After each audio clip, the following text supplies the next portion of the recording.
everyone, it's day 52 and today we are looking at Leviticus chapter 24 and 25.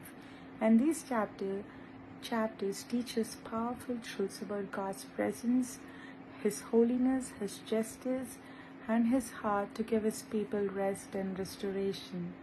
Leviticus 24, we can see God tells Israelites to bring pure olive oil, so the lamp in the sanctuary would burn continuously. The lamp represented God's constant presence with His people. In New Testament, we can see that Jesus says, "I am the light of the world," in John 8:12. And the light shines through Jesus, and also Jesus tells us, "You're the light of the world," in Matthew 5:14-16.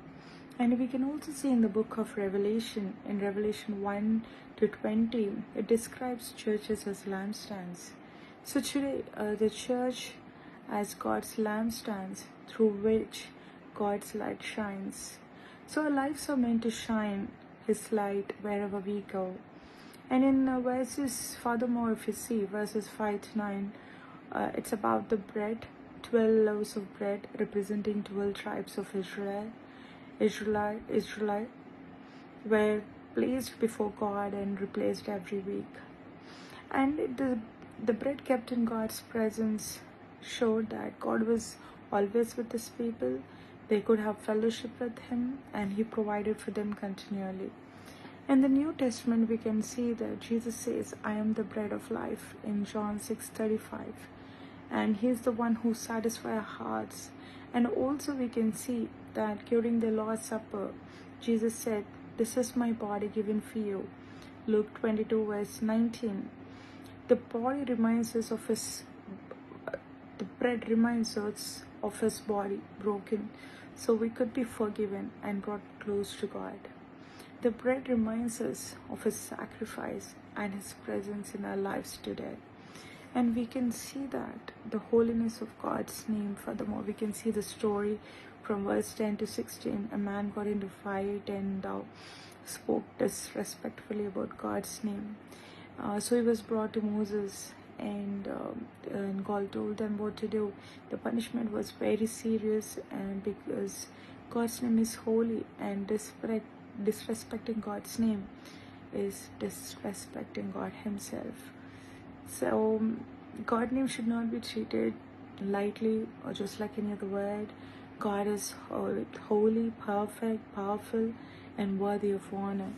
Even in the New Testament, we can see in Matthew 12 verse 31 and 32, Jesus says blasphemy is serious. And even in Matthew 6 verses 9, the Lord's Prayer begins with, "Hallowed be your name." We have to honor God's name, and when we take God's name, it shows how what we speak about is it to respect, love, and devotion towards Him. So our words matter wherever we are, be it online, offline, everywhere. We have to honor God's word with the name. There should, it emphasizes on reverence for God's name. And also we can see furthermore in the chapter the law of retaliation, eye for eye. And we can see here that it meant to be for justice and justice and not for the revenge. But then we can see that it's furthermore in we can see the connection in New Testament, that in Matthew 5 verse 38-39, Jesus says, "Do not resist an evil person." He transformed that principle from retaliation to radical forgiveness.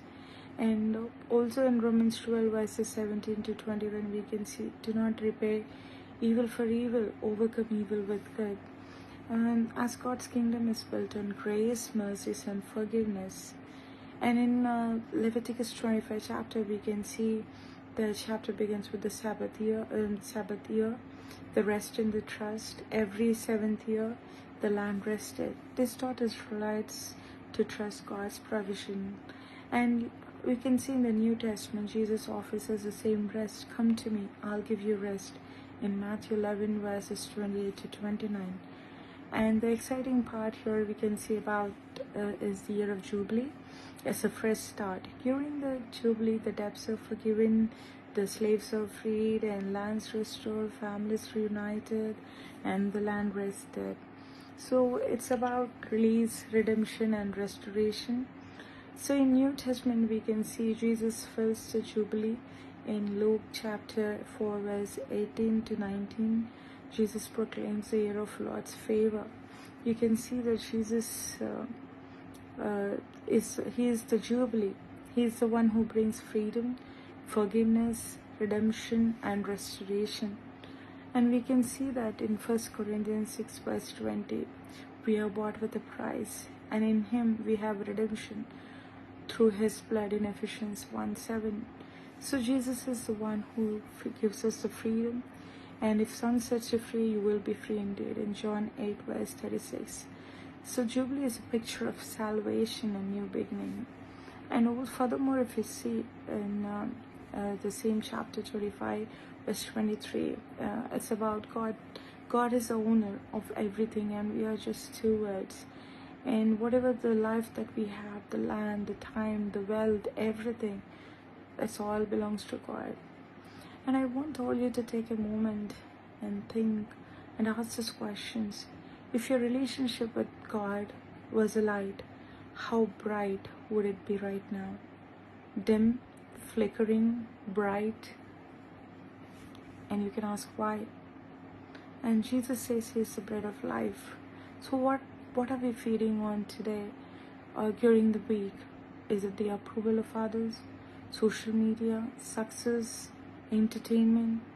What is that we're feeding on? And take a moment and think, why do you think words matter so much to God? Be it the comments online, sarcasm, insult, gossip, and did anyone hurt you with words, and how did you respond? Just take a moment and think about it. And sometimes we feel worn out and burn out, and just take a moment and think what our schedule is mostly filled with. Is it social media? Is it work? Is it gaming? Is it friends? It's not just like we are completely avoiding it, but then it's good to have friends. It's good to use social media for all good reasons. It's good to be in sports and all that. But what is your schedule mostly filled with? Just take a moment and think about it. Do you get a time to rest? And if you have to hit a reset button in your life, what would you reset? Is it a relationship, a habit, a mistake, or a routine? And we can see that Jesus said he came to set the captives free. What is that we need the freedom from? Is it peer pressure, anxiety, comparison, addictions, expectations, fear? What is that we want to be freed from today? And one thing that excites me is about the idea of Jubilee. When I think about the idea of Jubilee, it's the lands restored, family reunited, debts erased, and slaves freed. What excites you about the idea of Jubilee? I just want to conclude by saying this.